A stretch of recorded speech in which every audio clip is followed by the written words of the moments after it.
Hi guys, I'm Anita and I'm back with another video. Today it's time for a Friday Reads, the first Friday Reads for me in 2018. Friday Reads is a video where I talk about the books that I finished and working on over the week and what plans I have over the weekend and into next week.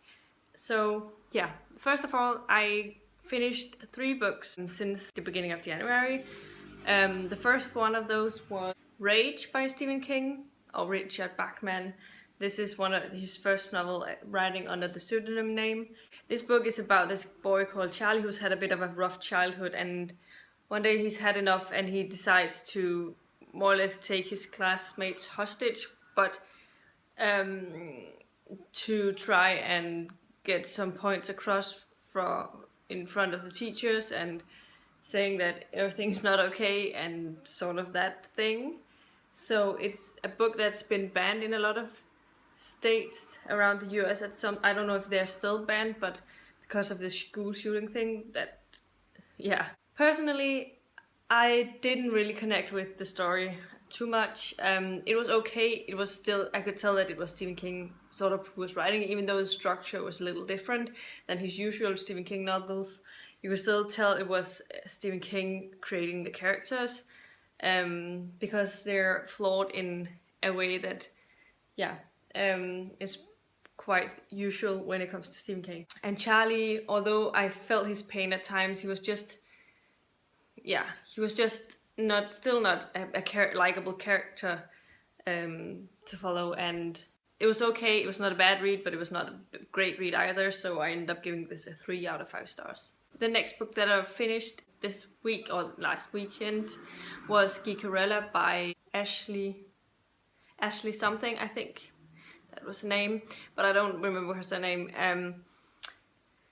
Yeah, this is a Cinderella retelling set in the everyday life with a girl who's a bit of a nerd, and her dad was the creator of this convention, sci-fi convention, and obviously she has some horrible stepmom and some horrible stepsisters, and things go on from there. I liked the 2 perspectives you followed. Like, you follow this from the girl Ella's point of view, and you also follow this from the boy's point of view. I forgot his name right now.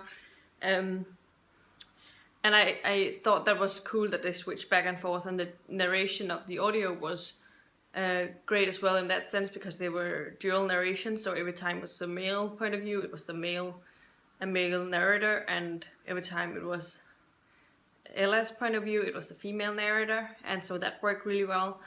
I would have loved this story a lot more had it not been a Cinderella retelling. I think that the whole setting and the characters were interesting enough that the author could have created her own story without having to do the Cinderella retelling, because that ruined it for me. I'm sick and tired of, I didn't realize that before I went into it, but how tired I am of horrible stepmoms and horrible stepsisters trying to ruin everything, and I don't care about that storyline any longer. So I'd much rather have had the setting, the characters, majority of the characters, the main characters basically, and what was going on with the convention. And maybe it would be tough for her because she lost her parents. I thought that was a good enough thing, but I was just tired of terrible stepmothers and stepsisters ruining things for the main character all the time and getting away with it without problems at all, and how, yeah, that annoys me quite a lot. And yeah, but I ended up giving this 3 out of 5 stars as well. The third book that I finished was Theft of Swords by Michael J. Sullivan. I had about half of it left when I started January, or well, at least 40% of it left, and I definitely really enjoyed the audio. I think I may have enjoyed it even more had I read it. Also, I had a bit of a too long time between I last listened to it to when I started again, so it took a time for me to get it back into the story and where I was going. And I think, I don't know if it's because of the narration, but I had a few moments where I felt like I maybe forgot to listen, and there were some passages that I didn't get because of that. So I've decided, I've already purchased my own copy of it, so I'm going to be rereading Theft of Swords at some point. I think the books will work better for me. Reading the physical book will work better for me. I'm sort of getting where I feel like I know what type of books works well for me when I listen to it while I'm driving the car, because if something happens, obviously I have to be aware of things going on around me. So if I'm unaware of what's going on in the audio for a couple of minutes because of some traffic situation, I'm not going to go and rewind back to where I was before for some reason, because that's not safe while you're driving and trying to do that. So it has to be something that I can still follow along without, even if I have a 2-minute passage where I'm not listening. And for some reason, sci-fi and fantasy, regular fantasy novels are not the best ones, because there's a lot of passages in fantasy where nothing is happening, and with sci-fi you have to have every element with you. But I feel like urban fantasy is working really well, and also contemporaries are great books to listen to while I'm driving, and also some mystery novels as well that work as well. Yeah, for some reason though, those types of novel, they work best for me. Yeah, but that's something to consider in the future when I purchase my Audible credits and stuff. Anyway, I ended up enjoying it overall because it did get the main plot of this and how it ended, and I thought it was a pretty interesting ending, and I'm really excited to get into the next one. So I ended up giving this 4 out of 5 stars because I was definitely very intrigued, but I think it might have been different had I heard everything and gotten all of it at the same time. So yeah, definitely enjoyed it and looking forward to getting into the next one.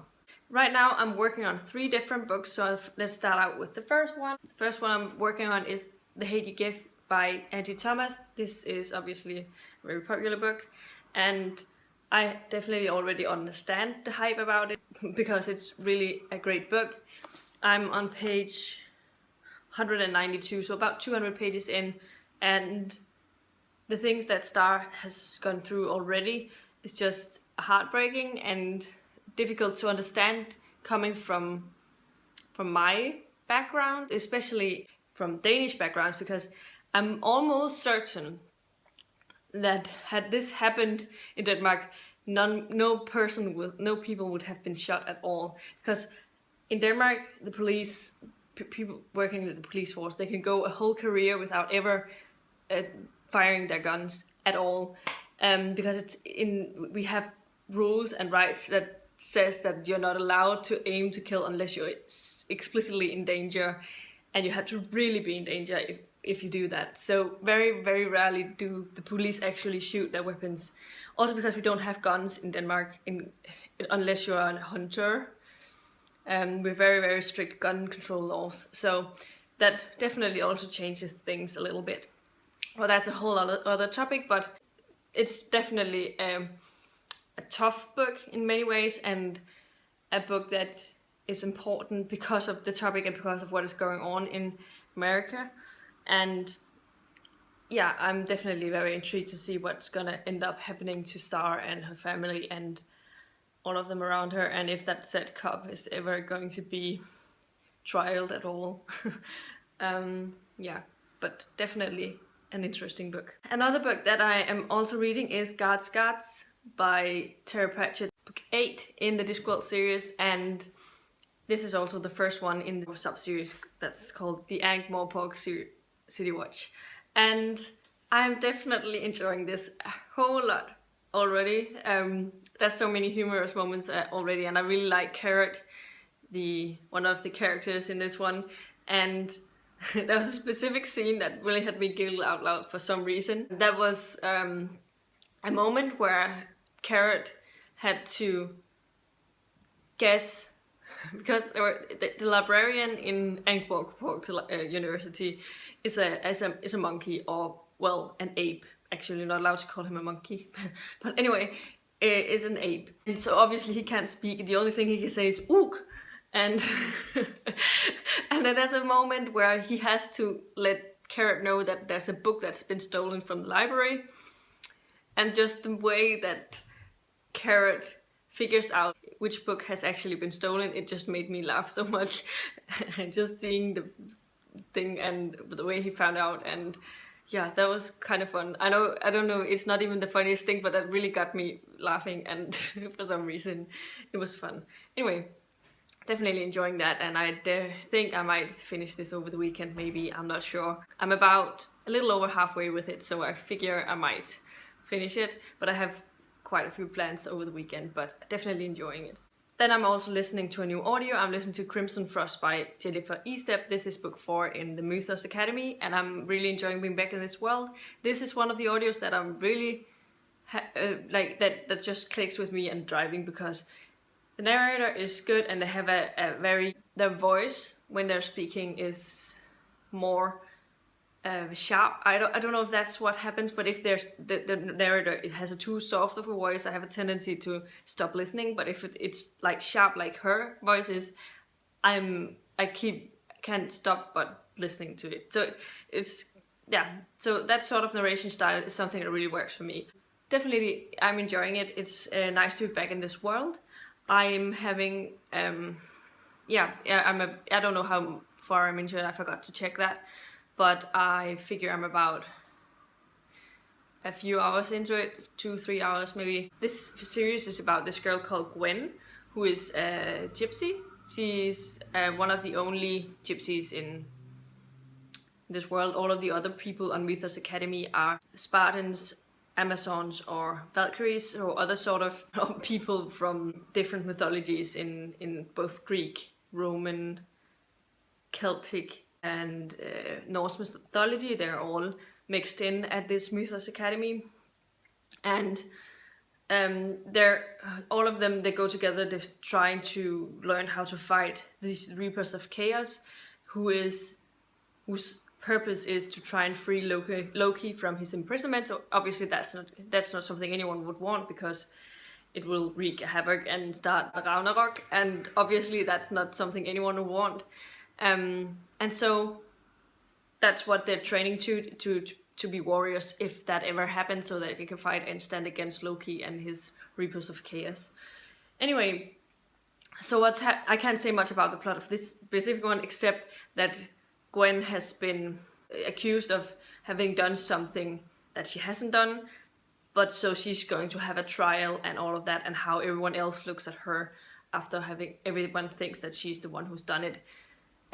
So that is definitely a difficult time for her, but I'm really enjoying the story, and they're good fun. They're pretty fast paced and not very long, so I won't finish this over the weekend, but definitely going to finish it over next week, because this weekend tomorrow I'm going to go to my cousin's 30th birthday. It's actually her birthday exactly tomorrow, so we are going to go for a birthday party tomorrow, and so my reading is going to be when I'm not preparing for that or at this party, and I don't know how late it's gonna be, so it depends a lot on that as well, but I'm looking forward to hanging out with my friends, so that's gonna be a lot of fun. Apart from that, I don't have a lot of plans over the weekend, but yeah.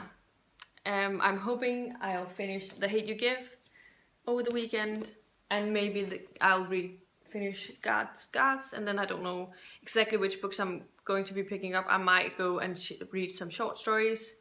I sort of want to get caught up on some 2017 releases, so that I'm ready to give out some nominations for the BookTube SFF Awards, because last year I was not at all prepared and couldn't really give any nominations out, and I noticed that I haven't read very many 2017 releases last year, especially not in sci-fi and fantasy that I enjoyed. So I need to read some more so that I can actually nominate something, hopefully, that someone else also will enjoy. So that's sort of my priority, and then I don't know which books other than that I'm going to start out with. But yeah, this was my Friday reads for you today. Definitely let me know in the comments down below if you have any exciting reading plans over the weekend. I know that Riley from Arm Fleek Factory is doing a 24-hour readathon thing in the weekend, and if you're going to be joining that, I'm a little jealous, but hope you all have fun. And if you like the video, please give it a thumbs up, subscribe to my channel if you haven't already, and I'll see you in the next video very soon. Goodbye!